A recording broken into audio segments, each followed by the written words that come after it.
Existe um dogma muito arraigado no pensamento estratégico ocidental, isso é até um legado da Grécia Antiga, de que o instrumento militar é o último e decisivo recurso à disposição do Estado para a consecução do objetivo político. Então isso está muito arraigado no pensamento estratégico ocidental. Tanto é que nós costumamos dizer que o canhão é o último ratio regis, é o último argumento dos reis. E o que a gente tem observado nessa dinâmica geopolítica, nesse acirramento dessa competição entre grandes potências, sejam potências globais, potências regionais, é a necessidade de conjugar outras ferramentas de forma mais flexível, incluindo a ferramenta militar, de tal forma que ela não seja esse último e decisivo recurso.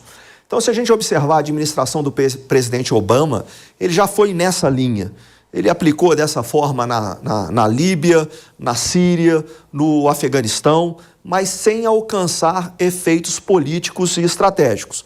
Quando a gente vai agora, quando nós observamos esse conjunto de ações, incluindo ações militares empreendidas pela administração do presidente Trump, a gente vê justamente essa flexibilidade no emprego.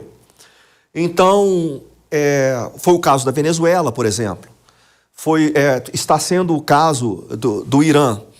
Então isso é muito importante porque a gente não pode olhar, quando a gente fala a guerra dos 12 dias, é um termo que é muito impreciso, porque aquilo foi uma campanha, exatamente o que a gente está vendo hoje. É uma campanha que faz parte de um conflito, de um estado de conflito permanente, não só para os Estados Unidos, mas especialmente para Israel. Então Israel já há alguns anos, há alguns bons anos, já tinha elencado o Irã como a sua principal ameaça.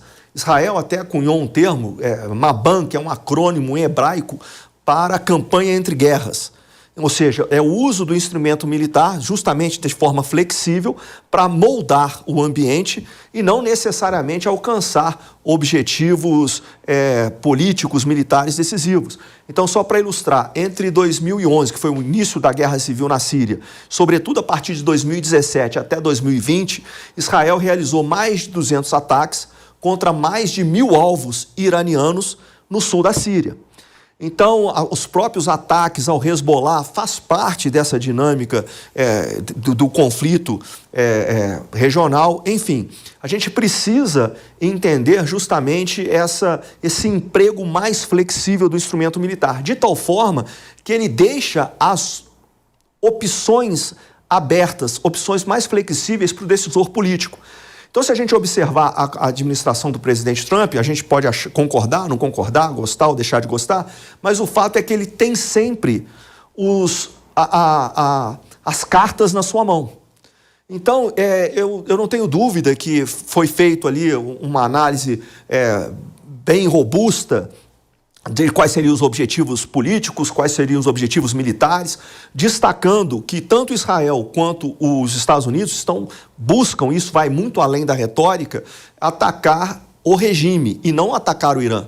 Porque é justamente o que o Paulo Filho falou. É um dos objetivos, sobretudo o objetivo mais importante no nível político, sem dúvida alguma, seria a deposição do regime. Então, e a gente tem que analisar, e aí a gente deixa aberto para falar isso depois, dessa resiliência que o regime, que a teocracia iraniana vem demonstrando desde 1979. Então, essas disputas, a gente também nunca pode esquecer, né, o princípio da polaridade, que tudo que você faz de um lado, o seu oponente quer fazer o contrário do outro. Então, essa questão dos objetivos políticos, objetivos militares, eu acho que, se a gente observar, o presidente Donald Trump, ele tem sempre deixado essas opções em abertas justamente para ter flexibilidade, para não ficar preso àquela concepção do uso decisivo do emprego militar. Tanto é que não é essa a intenção do governo norte-americano. O Paulo Filho falou muito bem a questão do boots on the ground, porque nem a mobilização dos recursos necessários para isso foi feita. E muito menos Israel tem a capacidade de fazer isso.